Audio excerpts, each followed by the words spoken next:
Yeah, I mean, the first thing is it's not been figured out, so I'm still failing, still succeeding. And I think um, you're right. It is something that it's hitting a lot of people in our industry now is that they're heading off into education.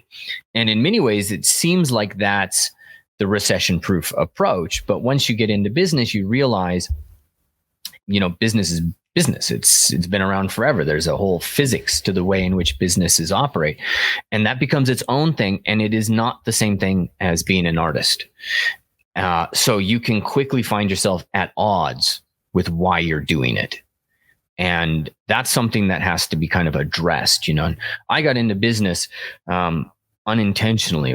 I'm an accidental entrepreneur by all means. And it was just the company I worked for, the last company I worked for, where I worked for somebody who made me decide I would never work for anybody else again, was just a horrible experience. It was just a bad boss, and he was going through his own crap. So I'm sure what he was struggling with was real stuff in the middle of the depression, and so all good there. But it was still a bad experience for me, and I, as a creative, realized how little control I had over my life, and decided I was going to get control.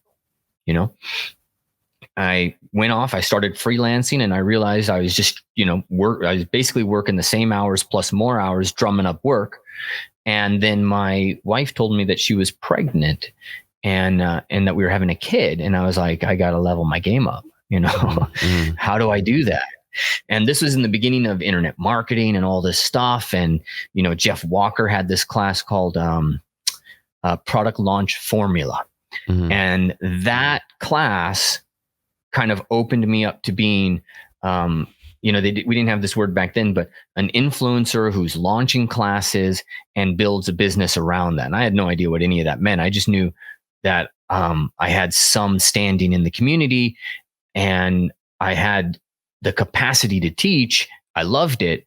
And maybe somebody might actually take a class or two. And we started with my own classes. We just were like, we're just going to offer this out.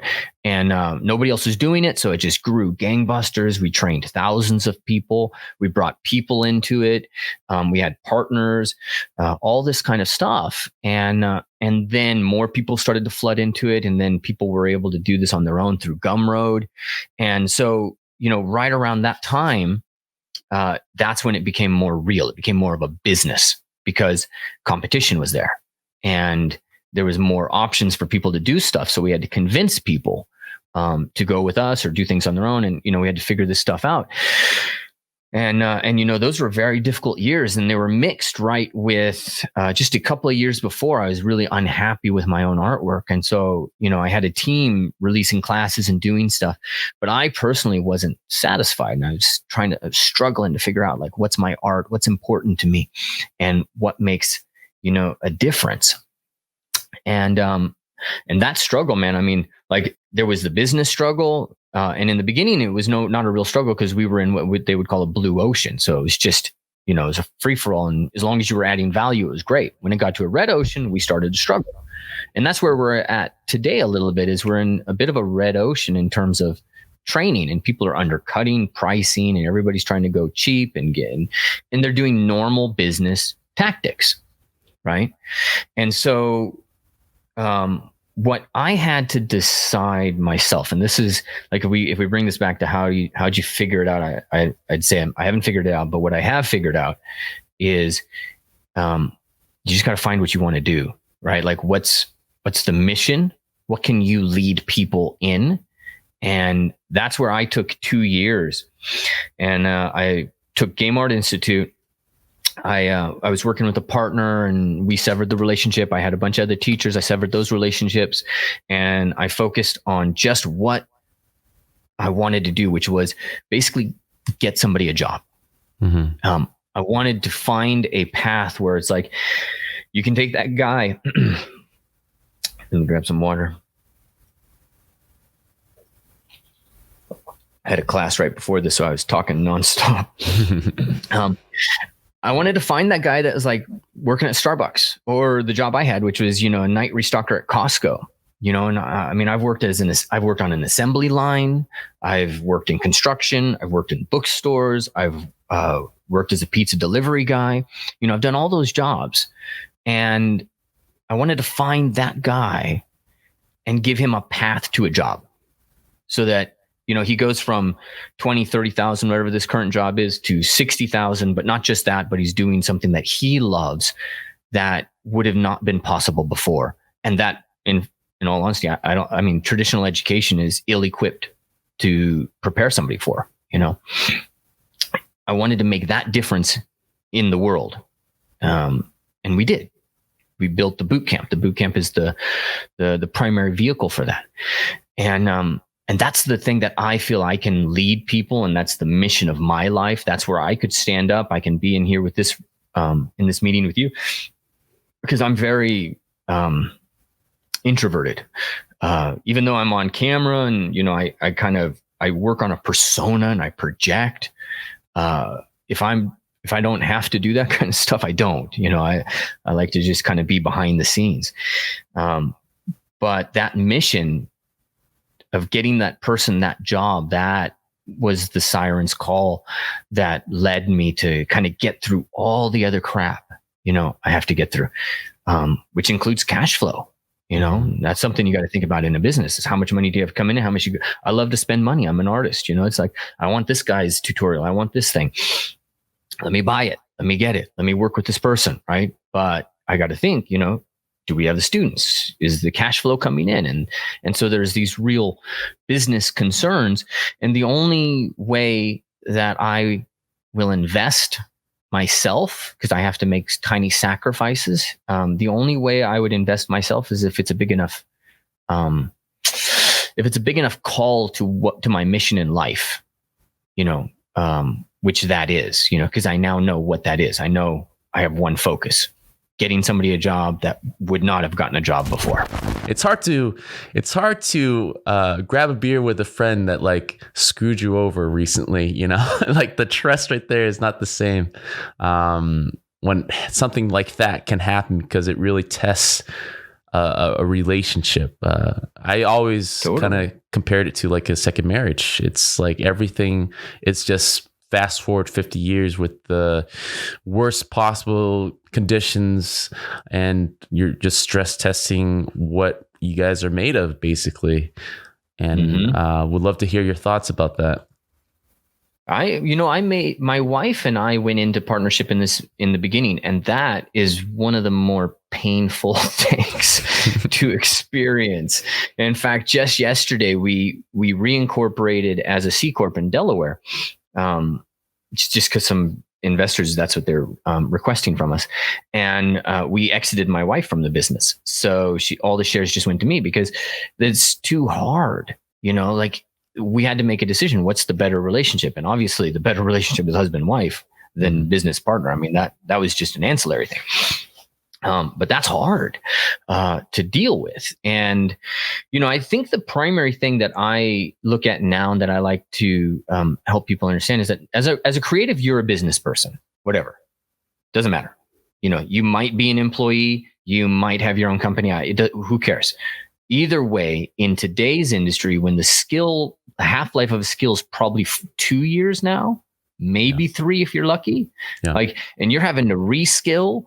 If you are focused entirely on you as an artist and what you are a specialist in today, you will be out of a job in 5 years, hands down, guaranteed. I saw it. I experienced it. The whole world of digital sculpting that I helped, educate and I help, like, that world is still a very powerful, very thriving world, but it's much more competitive today. And so much of that has been moved to different geolocations that pay different salaries. And so that affects where I am here in California, in Laguna Beach, California, and you're Orange County. So, this place is insane, and so there's all these pressures and these things that kind of affect it. And I've spent a little bit of time today trying to educate my digital sculptors to the fact that they have to wake up to realize that there's a half-life to this skill. Like, digital sculpting will change. it will, and you got to be ready for what's next. It's still very viable. It's still lovely. It's if I have time to myself, I'm not spending that time, oh, let's go in Substance Painter and do some stuff. I love Substance Painter, but if I have time to myself, I sculpt a face. Yeah. And because it's so, Ofer did such an amazing job of like making that a program that goes straight to your heart, and you love it. And he, God bless him. He spent, when I worked there at Pixelogic, he would call me at 12:30 at night, and he'd be working for another 3 hours after that call. I'd be asleep after that call because I was like, this is crazy. And then he'd be in the office before I was in the office at 7:00, right? So he gave his life to making this program that connects with people and changes their life. And, you get a sense of it in there. But all of these skills have a half-life. And we have to always be thinking about ourselves, not just as this specialist that somebody's going to trade time for dollars, but you got to think of yourself as a brand and a business. And how do you expand outside of that? And education is one part of that. So I like to tell all my boot campers, anybody who's in here, the worst case scenario for me is they get a job and they just grind on that job forever because now they're under the thumb of somebody else. You got to build a brand, learn this skill, then go and teach other people this skill. And that's when you start teaching the community, you start engaging with the community. That builds your brand, that builds insulation, it builds connections. When this job doesn't work out, somebody's like, oh yeah, I learned this from you, right? Like one of my students, Corey Mullahan, he did this tutorial on gambesons, creating padded armor, basically. And that helped him get a job because he's in the job interview and they're like, oh yeah, you're that guy that did that padded armor, that Gambeson tutorial in Marvelous Designer. I used that on this project. And next thing you know, he's hired. Yeah. So we have to be thinking about ourselves as more than the skills that we have. And I think that's the problem that we as creatives have. It's actually fundamental to our existence because we must dive in deep into our skill, develop that skill, and then we bring all that capacity back up to the surface to say, hey, I can do this. But what we brought back up is not the core of who we are. That's just the end product. The core of who we are as creatives is we are somebody who will dive deep, who will put the time in, who will digest, who will go into that dark wood and discover new stuff. That's the core of who we are as creatives. And that's our core capacity. That's the capacity that's going to create a brand and create revenue for us and create future jobs for us when AI and machine learning, machine learning now is doing stuff with 3D faces that blows my mind. And so are we in a world where Vimal and Hossein and these guys are going to be the best facial digital sculptors? Well, we are now. But what's going to happen in 5 years? Can I just feed a bunch of frames to the computer and it outputs Jean-Claude Van Damme?